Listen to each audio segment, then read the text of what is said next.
பிதாசுதன் பரிசுத்தாவியின் பெயராலே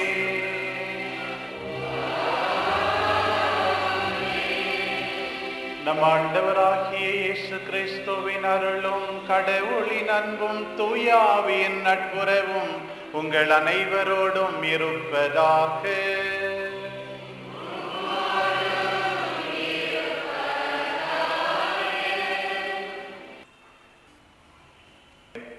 இன்றைக்கு ஆண்டவருடைய விண்ணேற்ற பெருவிழாவை கொண்டாடுகிறோம்.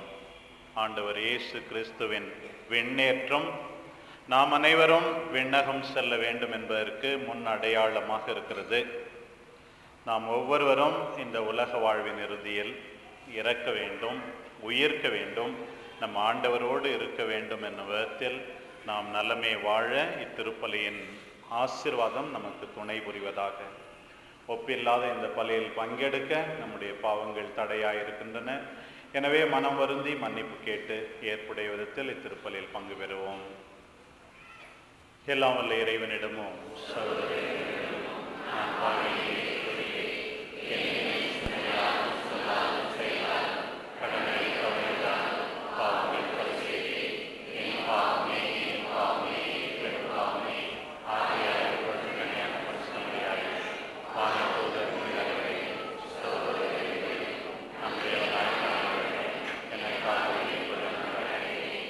எல்லாம் வல்ல இறைவன் நம் மீது இரக்கம் வைத்து நம் பாவங்களை மன்னித்து நம்மை நிலையான வாழ்வுக்கு அழைத்து செல்வாராக.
உன்னதங்களிலே இறைவனுக்கு மகிமை உண்டாகுக. உலகில் நன்மனத்தோடு அமைதியும் ஆகுக. உம்மை புகழ்கின்றோம், உம்மை வாழ்த்துகின்றோம்,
மன்றாட்டை கேட்டருளும். பிதாவின் வலப்பக்கம் வீற்றிருப்பவரே, எங்கள் மேல் இரக்கமாயிரும். இயேசு கிறிஸ்துவே, நீரொருவரே பரிசுத்தர், நீரொருவரே ஆண்டவர், நீரொருவரே உன்னதர், பரிசுத்த ஆவியோடு பிதாவாகிய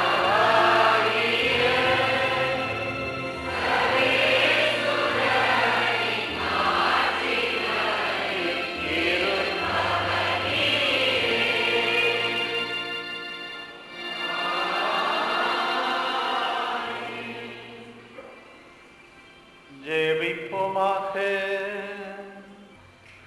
மாட்சிமை மிக்க இறைவா, உம் திருமகன் கிறிஸ்துவின் விண்ணேற்றம் எங்களுக்கு ஒரு முன்னடையாளமாக இருக்கின்றது. தலையாகிய அவர் பெற்ற மகிமைக்கே அவருடைய உடலாகிய நாங்களும் அழைக்கப் பெற்றுள்ளோம் என்னும் உறுதிப்பாட்டினை அது தருகின்றது. எனவே நாங்கள் உமக்கு அன்புடன் நன்றி கூறி நிறைவான மகிழ்ச்சி கொள்ள செய்வீராக. உம்மோடு தூயாவின் ஒன்றிப்பில் இறைவனாய் என்றென்றும் வாழ்ந்து ஆட்சி செய்கின்ற எங்கள் ஆண்டவராகிய அதே கிறிஸ்து வழியாக உம்மை மன்றாடுகிறோம்.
ஆண்டவருங்களோடு இருப்பாராக.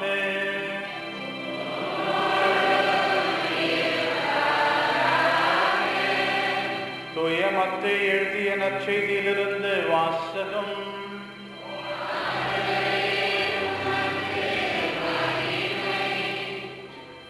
அக்காலத்தில் 11 சீடர்களும் இயேசு தங்களுக்கு பணித்தபடியே கலிலேயாவில் உள்ள ஒரு மலைக்கு சென்றார்கள். அங்கே அவரை கண்டு பணிந்தார்கள். சிலரோ ஐயமுற்றார்கள். இயேசு அவர்களை அணுகி, விண்ணுலகிலும் மண்ணுலகிலும் அனைத்து அதிகாரமும் எனக்கு அருளப்பட்டிருக்கிறது. எனவே நீங்கள் போய் எல்லா மக்களினத்தாரையும் சீடராக்குங்கள். தந்தை, மகன், தூய ஆவியார் பெயரால் திருமுழுக்கு கொடுங்கள். நான் உங்களுக்கு கட்டளையிட்ட யாவையும் அவர்களும் கடைபிடிக்கும்படி கற்பியுங்கள். இதோ உலக முடிவு வரை எந்நாளும் நான் உங்களுடன் இருக்கிறேன் என்று கூறினார். இது கிறிஸ்துவின் நற்செய்தி.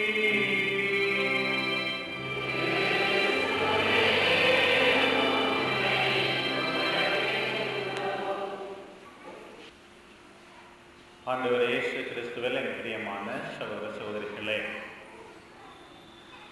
விசுவாச பிரமாணம் எல்லாருக்கும் தெரியுமா? சரி, எப்படி பாடுபட்டார் ஆரம்பிச்சா சொல்லுங்க. கொஞ்சம் பிளாத்தின் பாடுபட்டு சிலையிலே அறையுண்டு மறைத்து அடக்கம் செய்யப்பட்டார். அடுத்த வரி, 3 மூன்றாம் நாள் மரித்தோரிடமிருந்து உயிர் தெழுந்தார். இன்னொரு தடவை பாதாளங்களிலே இறங்கி மூன்றாம் நாள் மரித்தோரிடமிருந்து உயிர் தெழுந்தார். அடுத்தது பரலோகத்துக்கு எழுந்தருளி எல்லாம் வல்ல பிதாவாகிய சர்வேஸ்வருடைய வலது பக்கத்தில் வீற்றிருக்கிறார். அடுத்தவரை அவ்விடத்தில் இருந்து சீவியரையும் மரித்தவரையும் அடுத்திருக்க வரும். வெரி குட், எல்லாம் பாஸ் ஆகிட்டீங்க. இந்த மூன்றை தான் நாம் இன்றைக்கு நினைக்கிறோம். சிறப்பானவர்கள் பாதாளங்களிலே இறங்கி மூன்றாம் நாள் மரித்தோரிடமிருந்து உயிர் தெழுந்தார். உயிர் தெழுவது முதல் நிலை. அதைத்தான் இந்த 7 வாரமாக நாம் கொண்டாடி கொண்டு வருகிறோம். பெரிய வெள்ளிக்கிழமையோடு ஆண்டவருடைய வாழ்க்கை முடியவில்லை. மூன்றாம் நாள் வெற்றி வீரராய் ஆண்டவர் உயிர் தெழுந்தார். பாதாளங்களுக்கு இறங்கி போனார் என்று சொல்கிறோம். இந்த பாதாளம் என்றால் என்ன? இயேசு இந்த உலகத்திற்கு வருவதற்கு முன் எத்தனையோ நல்லவர்கள் மீட்புக்காக காத்திருந்தார். அபிரகாம், மோசே, எத்தனையோ இறைவாக்கினர்கள், எத்தனையோ நல்லவர்கள், அவர்களுக்கும் மீட்பளிப்பதற்காக பாதாளத்துக்கு போனார். பிறகு மூன்றாம் நாள் உயிர் தெழுந்தார். இயேசுக்கு முன்னே இருந்தவர்களுக்கு கூட மீட்பளிப்பதற்காக போனார். மூன்றாம் நாள் உயிர் தெழுந்தார். பிறகு அவர் பரலோகத்துக்கு எழுந்தருளி, இன்றைக்கு அதுதான் திருவிழா, பரலோகத்துக்கு எழுந்தருளி எல்லாம் வல்ல பிதாவாகிய வலது பக்கத்தில் வீற்றிருக்கிறார். இன்றைக்கு ஆண்டவர் பரலோகத்துக்கு எழுந்தருளிய திருவிழா. ஏனென்றால் உயிர்த்த ஆண்டவர் கொஞ்ச நாளை காட்சி கொடுத்தார். உங்களுக்கு தெரியும், மரிய மலை நாள் அவசர அவசரமா கல்லறைக்கு போனாங்க. எப்போது சாபத்து முடியும்? இறந்த ஆண்டவருடைய உடலுக்கு மரியாதை செய்யலாம். போகும்போதே அவங்களும் மற்ற பெண்களும் பேசிக்கொண்டு போகிறார்கள். உங்களுக்கு தெரியும், பெரிய பாறாங்கல்ல வச்சு ஆண்டவருடைய கல்லறையை மூடி இருக்கிறாங்களே. நம்ம பெண்களாயிருக்கு, யார் நமக்கு கல்லை புரட்டி விடுவாங்க? போய் பார்த்தால் என்ன? கல்லறை திறந்திருப்பதை அவர்கள் கண்டார்கள். உடனே மரிய மகளை நாள் ஓட்டமாக ஓடி ராயப்பரிடமோ அருளப்பரிடமோ, ஐயோ ஆண்டவருடைய உடலை காணோம், என்ன ஆச்சோ தெரியல, யார் தூக்கிட்டு போனாங்களோ தெரியல, உயிர்ப்பையா போய் எதிர்பார்க்கவில்லை. பிறகு ராயபுரம் அருளப்பெரும் கல்லறைக்கு ஓடி போனார்கள். அங்கே பார்க்கிறோம், அருளப்பர் காலியான கல்லறையை பார்த்து உடனே விசுவசித்தார். உயர்த்த ஆண்டவர் சொல்லி காலியான கல்லறை மட்டும் அவருக்கு போதுமாயிருக்கும். இந்த மரிய மலை நாளுக்கு காலியான கல்லறை போதாது, அழுதுகிட்டே இருக்கிறாங்க. மரியே அப்படின்னு ஒரு வார்த்தை சொன்ன உடனே கூப்பிடுகின்ற குரல் போதுமாயிருந்தது. மரிய மலை ரபோனி, போதகரே என்ற ஆண்டவரை கண்டுபிடித்துக் கொள்கிறார்கள். உங்களுக்கு தெரியும், தோமையாருக்கு காலியான கல்லறையும் போதாது, கூப்பிடுகின்ற குரலும் போதாது, தொட்டு பார்க்க வேண்டும். பாருங்கள், தொட்டு பார்த்தால்தான் நம்புவேன் என்று பாருங்கள். உயர்த்த ஆண்டவர் பல முறை தோன்றி, நான் உயர்த்து விட்டேன் என்னை நம்புங்கள் என்று மக்களுக்கு சொன்னார். காலையிலே காட்சி கொடுத்தார், மாலையிலே காட்சி கொடுத்தார், தனியாக காட்சி கொடுத்தார், 2 பேருக்கு காட்சி கொடுத்தார், 10 பேருக்கு காட்சி கொடுத்தார், 11 பேருக்கு காட்சி கொடுத்தார், ஆண்களுக்கு காட்சி கொடுத்தார், பெண்களுக்கு காட்சி கொடுத்தார். பாருங்கள், மீண்டும் மீண்டும் ஆண்டவர் தோன்றி, நான் உயர்த்து விட்டேன் என்னை நம்புங்கள் என்று உயர்த்த ஆண்டவர் கேட்டார். பாரம்பரியம் பிரகாரம் ஒரு 40 நாள் அளவுக்காக இந்த காட்சி இருந்திருக்கலாம் அப்படின்னு சொல்லுகிறார்கள். ஒரு குறிப்பிட்ட காலம் வந்த பிறகு அந்த காட்சி நின்றது. கடைசியா சொல்ல போனா சவுல் புனித சின்ன பிறகுதான் கடைசியா அந்த காட்சி உயிர்த்த ஆண்டவர் காலம் தப்பிய பிறவி ஆகிய எனக்கும் தோன்றினார் பவுல் சொல்வார். இந்த காட்சி நின்று போய்விட்டது. ஆண்டவர் அவர்களை விட்டு மறைந்தார். இந்த முதல் வாசகத்துல அதைத்தான் நாம் கேட்கிறோம். எல்லாரும் கூடி இருக்கிறார்கள். அந்த நேரத்திலும் பாருங்க, அவங்க இஸ்ராயேலுக்கு ஆட்சியை மீண்டு தரும் காலம் இதுதானா? இன்னும் அவங்க உலக போக்கிலே இருக்கிறார்கள். காலத்தை பத்தி நேரத்தை பத்தி கவலைப்படாதீர்கள், உங்களுக்கு வல்லமையை கொடுக்க போகிறேன், நீங்கள் உலகெங்கும் சென்று எனக்கு சாட்சிகளாயிருப்பீர்கள். எருசலேமில் தொடங்கி சமாரியாவுக்கு போய் உலகின் கடையெல்லை வரை எனக்கு நீங்கள் சாட்சியாக இருக்க வேண்டும். உங்களுக்கு பரிசுத்த ஆவியை கொடுப்பேன், நீங்கள் எனக்கு சாட்சியார்கள், அதுதான் முக்கியம், காலத்தை பற்றி நீங்கள் நினைக்காதீர்கள் என்று அவர்களை உற்சாகப்படுத்திவிட்டு ஆண்டவர் அவர்களிடமிருந்து மறைக்கிறார். அம்மா என்ன சொல்றாங்க? கடவுள் எங்க இருக்காருன்னு சின்ன பிள்ளை கேட்டா வானத்தை நோக்கி கையை உயர்த்தார். இப்போ ஒரு ரஷ்ய அறிவியல் அறிஞர் அவர் சொன்னார், நான் அங்க ஆகாயத்தெல்லாம் போனேன், எங்கேயும் கடவுளை காணோம், கடவுள் அங்க இருக்காரு, இங்க இருக்காரு. அவர் அவர்களிடமிருந்து மறைந்தார் என்பதை காட்டுவதற்காக அவர்களிடமிருந்து மேலே எடுத்துக்கொள்ளப்பட்டார். சைடில் கூட எடுத்துக்கொள்ளப்பட்டிருக்கலாம், எப்படி வேணுமானாலும் எடுத்துக்கொள்ளப்பட்டிருக்கலாம். ஒன்று, உயிர்த்த ஆண்டவருடைய காட்சி கொஞ்ச நாள் கழித்து நின்றது, ஆண்டவர் அவர்களிடமிருந்து மறைந்தார். இதுதான் இன்றைய விழா. இந்த 2ஆம் வசனத்துல மிக அற்புதமாக சொல்லப்பட்டிருக்கிறது. ஆண்டவர் உயிர்த்தார், தந்தை அவருக்கு எல்லா பேருக்கும் மேலாக உயர்த்தினார், தந்தையினுடைய வலப்பக்கத்திலே வீற்றிருக்கிறார். உங்களுக்கு நம்பிக்கை அளிப்பது இது. இன்றைய ஜபத்தில் எல்லாம் அதுதான் வருகிறது. இந்த முதல் சபை மன்றாட்டில் முதல் ஜபத்தில் குருவானவர் சொல்கிற ஜபத்தில் இருக்கிறது, தலையாகிய அவர் சென்ற இடத்துக்கே உடலாகிய நாமும் அழைக்கப்படுகிறோம் என்பதை நமக்கு நினைவுபடுத்துகிற விழா. நாம் எல்லாம் இந்த உலகத்தில் ஒரு பயணத்தில் இருக்கிறோம், நாம் எல்லாம் அங்கே போக வேண்டும். நம்முடைய பிரிந்த சகோதரர்கள் எல்லாம் சொல்றாங்க இல்லையா, அடிக்கடி சொல்ல, சாமி பரலோகம் போகணும் சாமி. எனக்கே சொல்றாங்க ப்ராட்டஸ்டன்ட் சில பேர், பெந்தகோஸ்து சில பேர், சாமி ஒன்றும் மறந்துடாதீங்க, பரலோகத்துக்கு போகணும். ஆமா, நாங்களும் கத்தோலிக்கிறோம், அதான் சொல்றோம், பரலோகத்துக்கு போகணும் தாமா சொல்றோம், நீங்க கவலைப்படாதீங்க, பேசாம இருங்க என்று சொல்லுங்க. பரலோகம் போக வேண்டும். நாம் எல்லாரும் தலையாகிய அவர் அங்கே போயிருக்கிறார், உடலாகிய நாமும் அவரை பின்பற்றி போக வேண்டும். இன்றைக்கு தொடர்ந்து பிரிப்பேஸ்ல தொடக்க உரையிலாக எங்கள் தாழ்நிலையை விட்டு அகல வேண்டும் என்பதற்காக நீர் இந்த உலகத்தை விட்டு போகவில்லை, நீர் ஏறி சென்ற இடத்துக்கு நாங்களும் வர வேண்டும், நாம் மோட்சம் போகணும், அதை நினைத்து நாம் வாழ வேண்டும் என்று நாம் எல்லாருக்கும் இன்றைக்கு அறிவுறுத்தப்படுகிறது. பாருங்கள், மோட்சத்துக்கு போறதுக்கு ஆசையா இருக்குதா? ஆசை இருக்கிறதா? நிச்சயமாக கட்டாயம் நம்ம எல்லாம் பரலோகம் போக வேண்டும். நானும் போக வேண்டும், நீங்களும் போக வேண்டும், நம்முடைய அன்புக்குரியவர்கள் எல்லாரும் போக வேண்டும். பரலோகம் போகும் விதத்தில் நாம் வாழ வேண்டும். இந்த நற்செய்தி பகுதியில் ஆண்டவர் கடைசி அவங்களுக்கு என்ன சொன்னார்? பரலோகம் போகிறதுக்கு நீங்க என்ன செய்யணும் என்று ஆண்டவர் சொன்னார். ஆண்டவர் என்ன சொன்னார்? நீங்க போய் உலகெங்கும் சென்று படைப்புக்கெல்லாம் நற்செய்தி அறிவியுங்கள். உலகெங்கும் சென்று படைப்புக்கெல்லாம் நற்செய்தியை அறிவிக்கணும். அந்த கலிலேயர்கள் வானத்தை அண்ணாந்து பார்த்து கொண்டே இருந்தார்கள் இல்லையா? ஐயோ ஆண்டவர் போறாரே பார்த்துட்டாங்க. அப்ப சமன்ஸ் என்ன சொல்லுச்சு? ஏன் அப்படியே பார்த்துட்டே இருக்கிறீங்க? நீங்கள் போய் உங்கள் வேலையை செய்யுங்கள். கலிலேயாவிலே நான் என்னுடைய பணியை தொடங்கியது போல நீங்கள் கலிலேயாவுக்கு போங்கள், சென்று வாருங்கள். பூசை முடிந்தது. கலிலேயரே ஏன் இப்படி பார்த்து கொண்டே இருக்கிறீர்கள் என்பது போல பூசை முடியும் போது ஒவ்வொரு தடையும் சாமியார போங்க, போய் நற்செய்தி அறிவியுங்கள். எப்படி? உங்களுடைய வாழ்க்கையால, வார்த்தையால நற்செய்தியை அறிவியுங்கள். வாழ்க்கையால, வார்த்தையால நற்செய்தி அறிவியுங்கள். கலிலேயரே ஏன் இப்படி பார்த்து கொண்டே இருக்கிறீர்கள்? சில பேர் கோயிலுக்கு வர்றது குறைவு. சில பேர் கோயிலுக்கு எது தெரியுமா வராங்க? வீட்டில் இருக்கிற வேலையை ஒதுக்கி வச்சுட்டு வேற யாரும் செஞ்சு முடிச்சிருப்பாங்க, நம்ம நேராக போய் சாப்பிடலான்னு வர கூட்டம் கூட இருக்கு.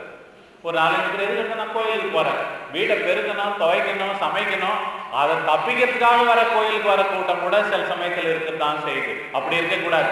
இப்படியே பார்த்து கொண்டே நிற்காதீர்கள்.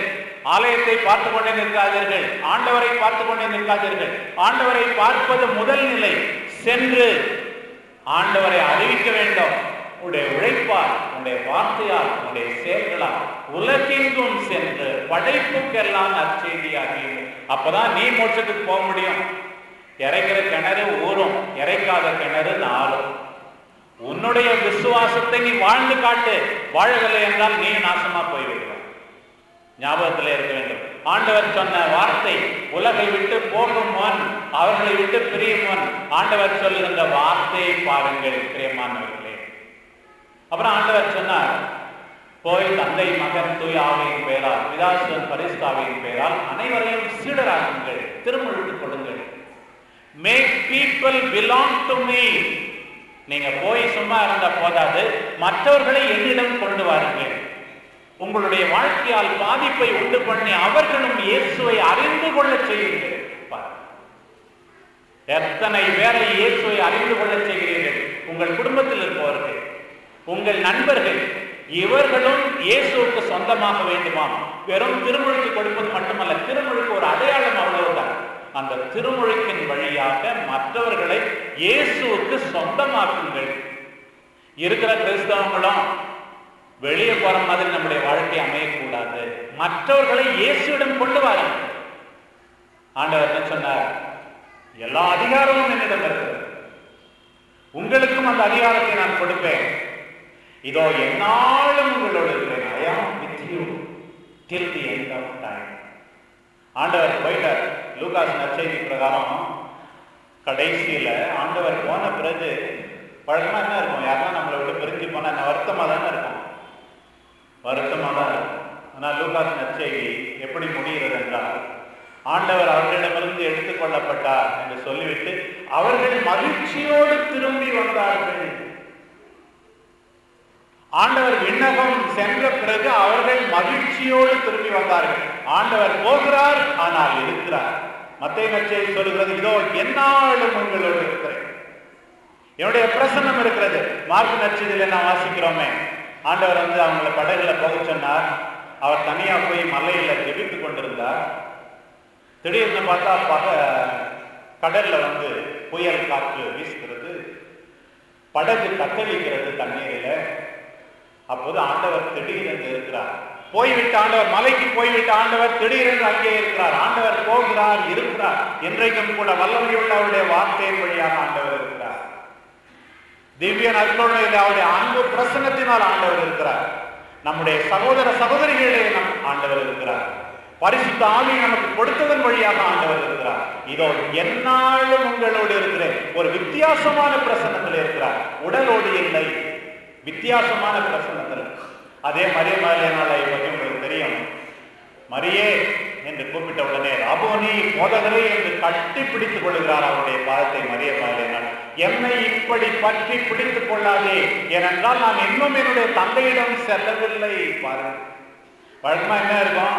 நான் தந்தையிடம் போன பிறகு என்னை கட்டி பிடிக்க முடியாது, இப்பயே கட்டி பிடின்னு சொல்ற மாதிரி இருக்கலாம். ஆனா ஆண்டவர் வித்தியாசமாக சொன்னார், தந்தையிடம் போன பிறகு. அதுக்கு என்ன அர்த்தம்? நாம் எல்லாரும் ஆண்டவரிடம் போவோம், ஆண்டவரை அரவணைத்துக் கொள்வோம், அதை நோக்கி நாம் எல்லாரும் வாழ வேண்டும். பிரியமானவர்களே, ஆண்டவர் நம்மை அழைக்கிறார். என்ன செய்யணும், எப்படி இருக்கணும், ஒவ்வொரு நாளும் நம்மை அழைக்கிறார். அவருக்கு சாட்சியமாக வாழ வேண்டும். அவருடைய பிரசன்னத்தால் உந்துதல் பெற்று இன்னும் அடுத்தவர்களையும் ஆண்டவருக்கு சொந்தமாக்க வேண்டும். இப்படி தலையாகிய அவர் சென்ற இடத்துக்கு உடலாகிய நாமும் செல்ல வேண்டும் என்று நம்பிக்கை ஊட்டுகின்ற, உற்சாகம் கொடுக்கின்ற இந்த நல்ல விழாவால் நாமும் தூண்ட பெற்று அருள் வாழ்வில் நிலைத்திருப்போமாக. ஆமென்.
அன்பார்ந்தவர்களே, நாம் அனைவரும் ஒன்று சேர்ந்து ஒப்புக் கொடுக்கும் இப்பலி எல்லாம் உள்ள தந்தையாகிய இறைவனுக்கு ஏற்றதாகும்படி ஜெபியுங்கள்.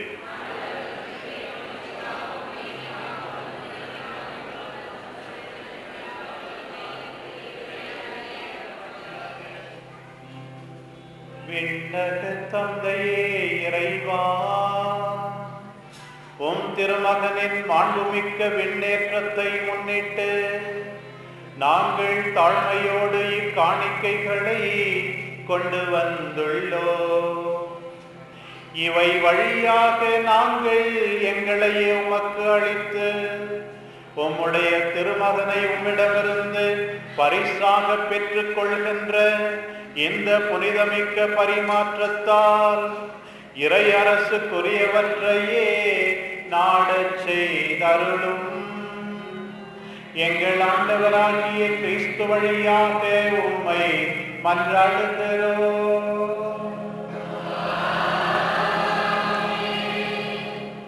ஆண்டவர் உங்களோடு இருப்பாராக.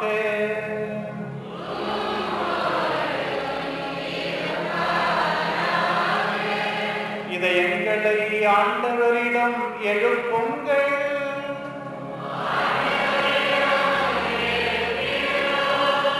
நம் இறைவனாகிய ஆண்டவருக்கு நன்றி கூறுவோம்.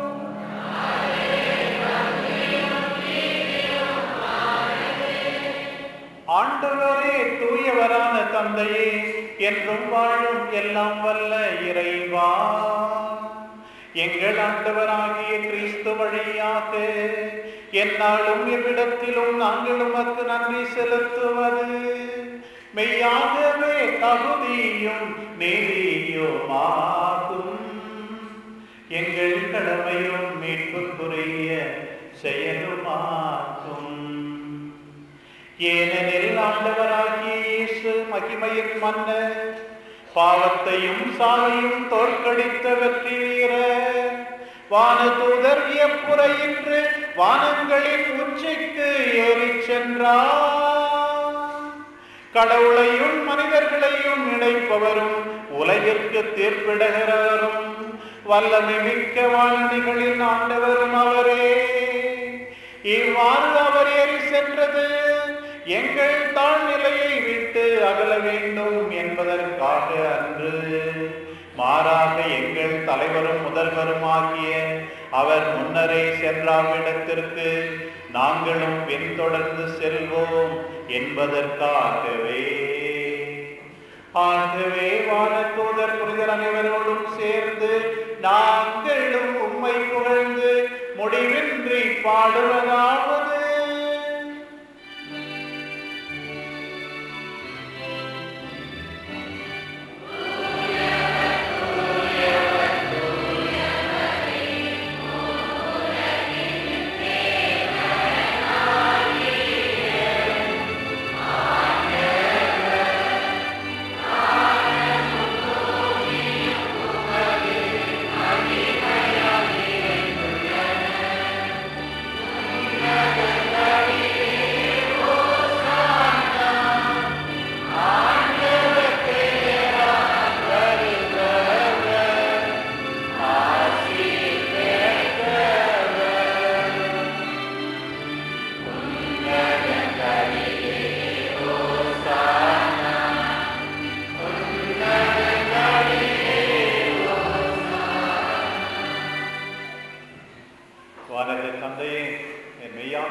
ஆகவே உடைய தூய ஆவியை பொழிந்து காணிக்கைகளை புனிதப்படுத்த வேண்டும் என உம்மை தாழ்மையுடன் கொண்டாடுகிறோம். இவ்வாறு உடைய திருமகனாகிய எங்கள் ஆண்டவர் இயேசு கிறிஸ்துவின் உடலும் இரத்தமுமாக எங்களுக்கு இவை மாறுவனவாக. அவர் பாடுபட மனமு வந்து தம்மை கையளித்த போது அப்பத்தை எடுத்து உமக்கு நன்றி செலுத்தி அதை விட்டு தம் சீடருக்கு அழைத்து அவர் கூறியதாவது: அனைவரும் இதை வாங்கி உண்ணுங்கள், ஏனெனில் இது உங்களுக்காக கையளிக்கப்படும் என்னுடன்.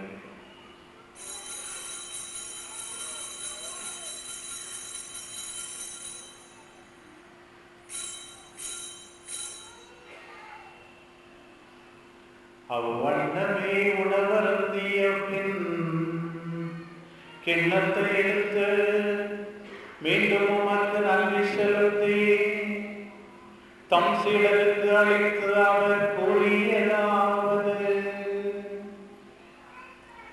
அனைவரும் இதை வாங்கி பருகுங்கள், ஏனெனில் இது புதிய நித்திய உடன்படிக்கைக்கான என்ற அர்த்தம்.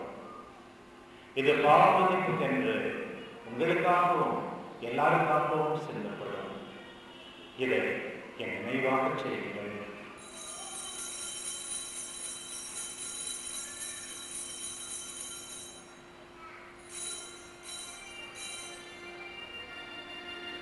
இது விசுவாசத்தின் மறைபொருள்.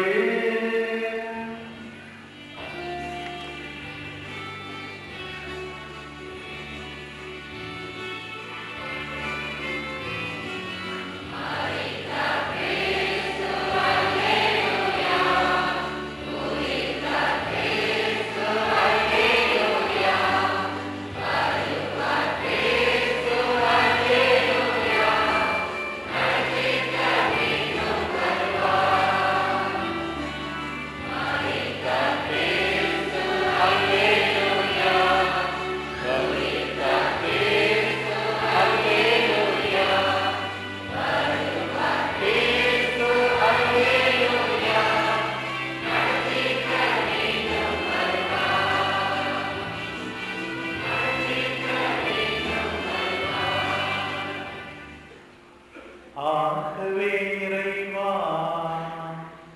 நாங்கள் கிறிஸ்துவின் இறப்பையும் உயிர்ப்பையும் நினைவு கூர்ந்து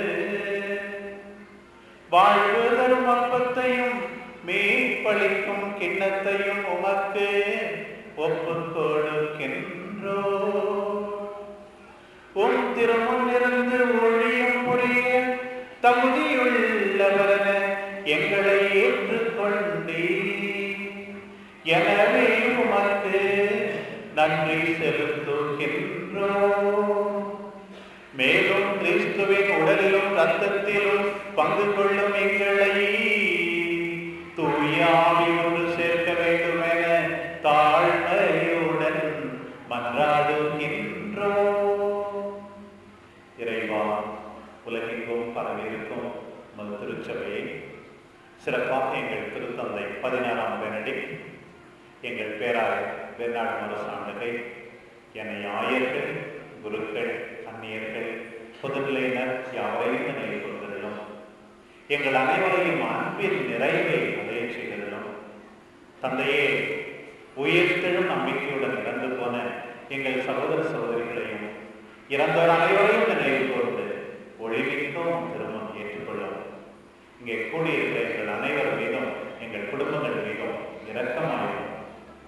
இறைவனின் தன்னித்தாயும் எங்கள் பாதுகாவலியமான மாட்சிமிக்க மரியாள், புனித சூசேப்பர், புனித அப்போஸ்தலர் மற்றும் இவ்வுலகில் கொண்டவர்களாயிருந்த புனிதராக அனைவருடன் நாங்களும் நிலையான வாழ்வில் தோழமை கொண்டு உம் திருமகன் இயேசு கிறிஸ்து வழியாக உம்மை புகழ்ந்தேற்றும் வரமருள மன்றாடுகின்றோம்.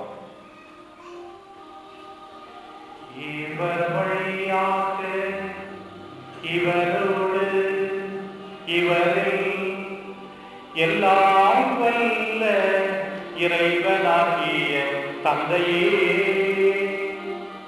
தூயாவின் ஒன்றிப்பில் எல்லா புகழும் மாட்சியும் என்றென்றும் உமக்கு உரியதே.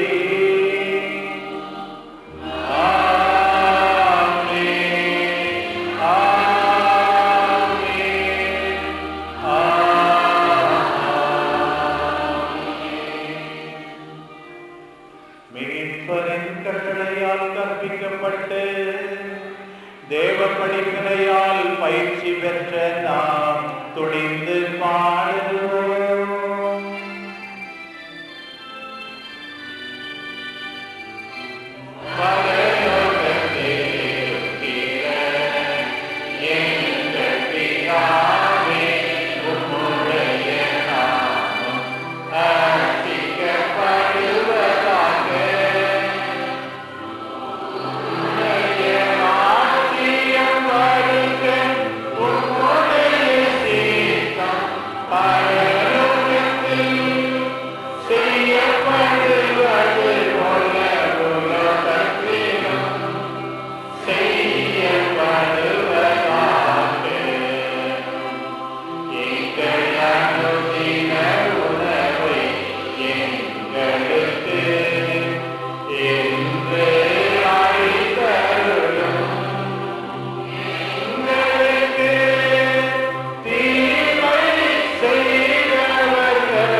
எங்கள் வாழ்நாளில் அமைதியை கனிவுடன் அருள உம்மை மன்றாடுகின்றோம். உமது இரக்கத்தின் உதவியால் நாங்கள் பாவத்திலிருந்து எப்போதும் விடுதலை பெற்று யாதொரு கலக்கமும் இன்றி நலமாயிருப்போமாக. நாங்கள் நம்பியிருக்கும் பேரின்ப வாழ்வையும் எம் மீட்பராகிய இயேசு கிறிஸ்துவின் வருகையையும் மகிழ்ச்சியுடன் எதிர்பார்த்திருக்கின்றோம்.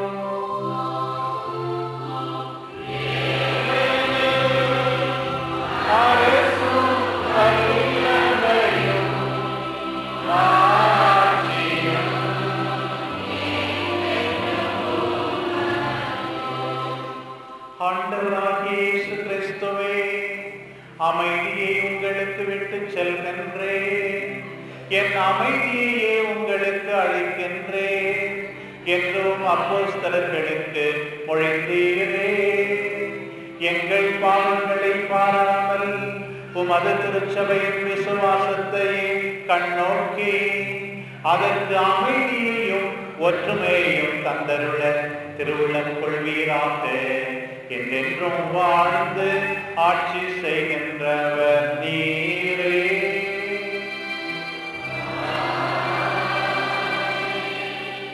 ஆண்டவருடைய சமாதானம் உங்கள் அனைவரோடும் என்றும் இருப்பதாக.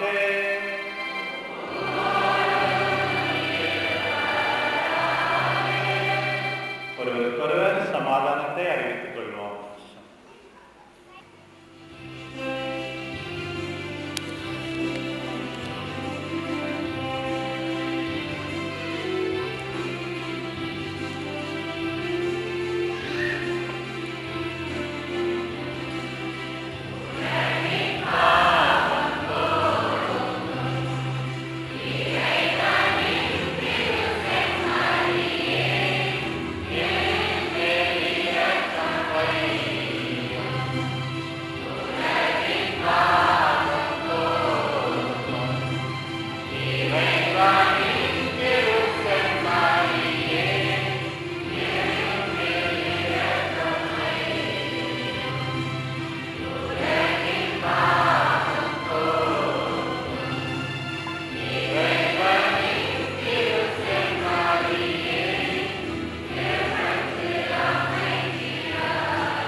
இதோ இறைவனின் செம்மறி, இவரை உலகின் பாவங்களை போக்குகின்றவர். மாட்சிமையோடு விண்ணகம் இழந்து தந்தையின் வலப்பக்கம் வீற்றிருப்பவர், அதே சமயத்தில் நம்மோடு நாளும் இருப்பவர். எவருடைய பிரசன்னத்தில் தங்கள் விசுவாச வாழ்வை நிறைவாக வாழ்ந்து தங்கள் கிறிஸ்தவ கடமைகளை நிறைவேற்றி விண்ணகம் நோக்கி வாழ்பவர்கள், இத்திருவிருந்திலே பங்கு பெறுபவர்கள் எவ்வளவோ பேர் பெற்றவர்கள். ஆண்டவரே,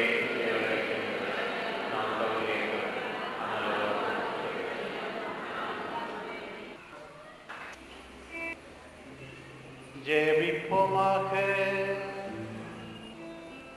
மாண்புமிக்க இறைவா,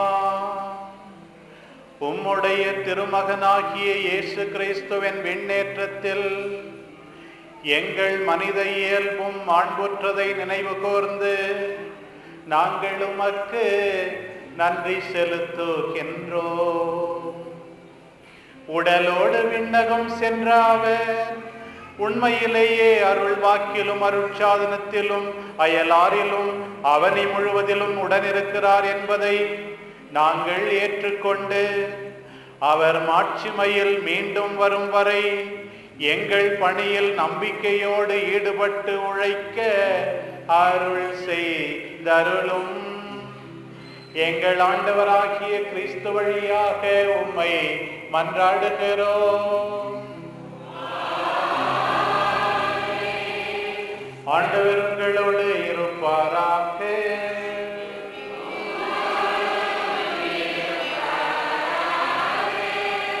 எல்லாம் வல்ல இறைவன் பிதா சுதன் பரிசுத்த ஆவி உங்கள் அனைவரையும் ஆசீர்வதிப்பாராக.